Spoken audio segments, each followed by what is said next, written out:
Vijay TV தொடர்களில் நடித்த நடிகைகள் எல்லோருமே மக்களிடம் நன்கு பிரபலம் ஆகிவிடுவார்கள்.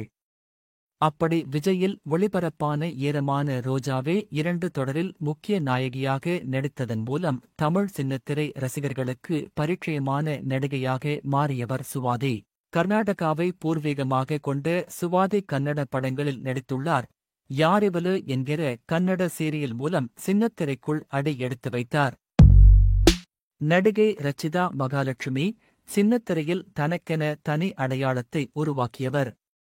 சரவணன் மீனாட்சி என்ற தொடரில் நடித்து மக்களை கவர்ந்து வந்தவர். பின் கலர்ஸ் தமிழ், ஜி தமிழ் தொலைக்காட்சி தொடர்களிலும் நடித்து வந்தார். கடைசியாக விஜய் டிவியின் பிக் பாஸ் நிகழ்ச்சியில் கலந்து கொண்டவர். பின் வெள்ளித்திரையில் கவனம் செலுத்த ஆரம்பித்தார்.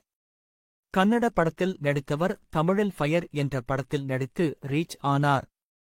இந்த படத்தில் ரச்சிதா கொஞ்சம் கிளாமராக நடித்தது எல்லாம் பேசப்பட்டது.